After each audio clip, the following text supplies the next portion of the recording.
Hi everyone, I'm Kieran from 81 Vintage and welcome back to my channel. In today's video I'm going to be showing you how I take a £10 basket that I bought in a charity shop and transform it into an antique inspired laundry basket. I hope you like this video. If you do, please do remember to give it a thumbs up and consider subscribing to my channel. I'm posting a new video every day throughout January. I got this basket from the charity shop for just £10. It was obviously something that someone had brought in with donations in it, and then they just decided to sell the basket itself. It was in pretty rough shape on the top and the side, where a lot of the wood wrapping had come away. Overall though, it was really good condition and I knew immediately what I was going to do with it. It was missing a couple of leather straps which I knew I could easily replace, but the more tricky part was what to do with this wood banding.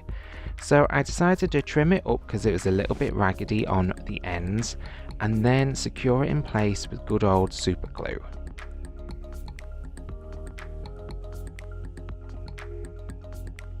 I applied a good amount underneath the wood, and then I came back and applied some over the top of the joins to bind that all together.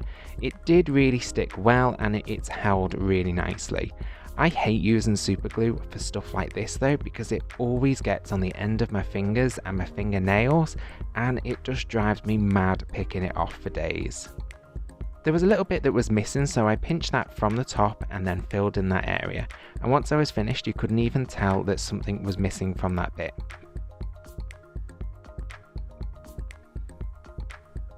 I brought back the top and popped that back on. The ends of the top of the basket were all pretty loose and raggedy, so I secured those back in place.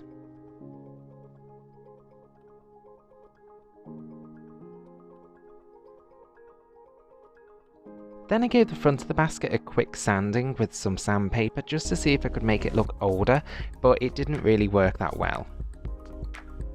Then I measured the width of the existing strap and then used this old brown leather that I had from some diaries that I used to make, and I'll share a video on how I make them in the future.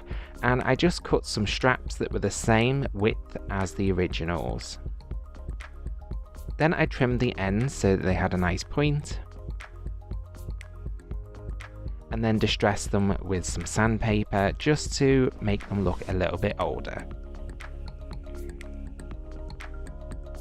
I'm going to be using these Chicago screws to attach the leather back on. These are really brilliant for lots of different crafts and really good fixings. They come in lots of different measurements and they're used for bookbinding mainly and leather crafts. So they're really inexpensive, and you just punch a hole through, pop the back piece through and then screw it down. It's a bit like a mini bolt. I bought this leather punch fairly recently for our belts, and this worked really well for cutting the hole for the Chicago screw to go in. I decided to double over the strap in the end just so it made it look thicker.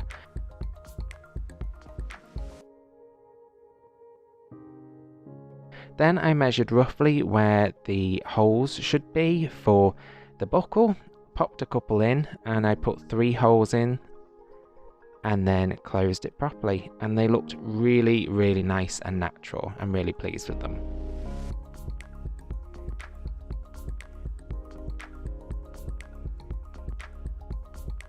Then to cover over the back area where I was missing all of that wood banding, I decided to cover it with a big piece of leather, which would create a really strong and flexible hinge.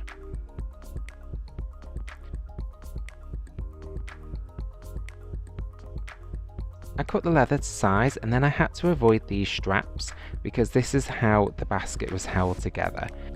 Cut some tabs so that it could fit through, and then punch some holes in the leather, and then use the screwdriver to mark the underside where that matched, and then put a hole on both sides, pop the Chicago screw through and tightened it up.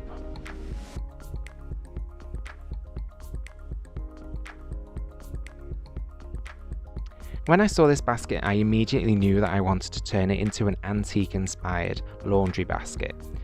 Way back in the Victorian times, there used to be loads of laundry companies, and the baskets were actually really valuable, so they used to put the name of the company on the side.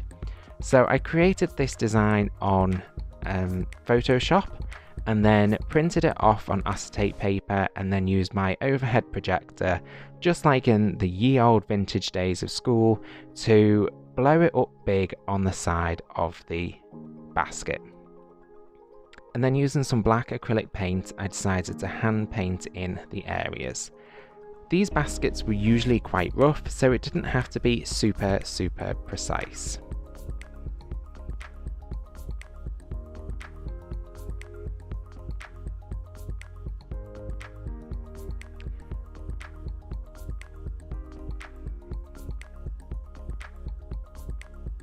For this type of work, it really comes in handy to make sure your brush has lots of paint on it.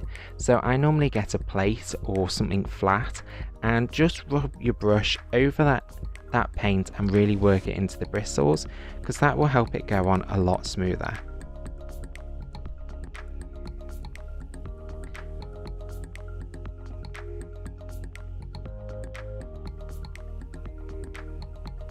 And this is a perfect job to do with a cup of tea or some sweets. I'm still working my way through the rhubarb and custard from my vodka video. If you haven't seen that, I'll include a link up above. Then I was ready to distress the words once they'd completely dried. And for this I decided to use a little metal brush.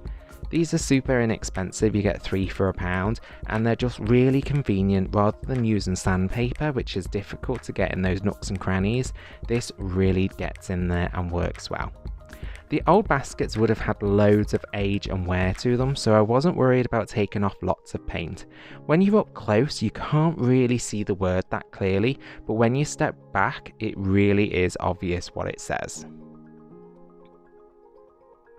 I've seen these original baskets sell for several £100s online, and so I'm going to be taking this with me to my vintage market. I may or may not sell this piece when I go to the market. But if I do, I'll be asking upwards of £95. This project only took a couple of hours and didn't use very much of materials, and I think that's going to be a really good profit.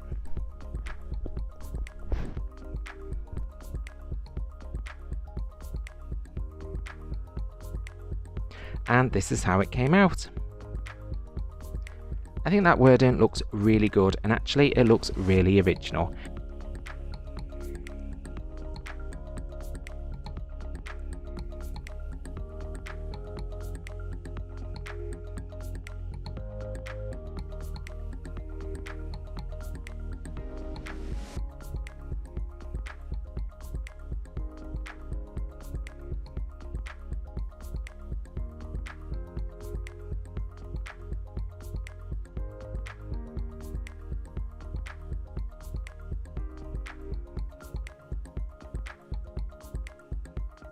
I hope you liked this video. If you did, please do remember to hit that subscribe button, that notifications bell, and give this video a like.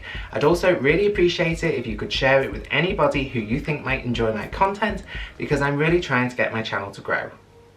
Thanks for watching, and I'll catch you on the next one.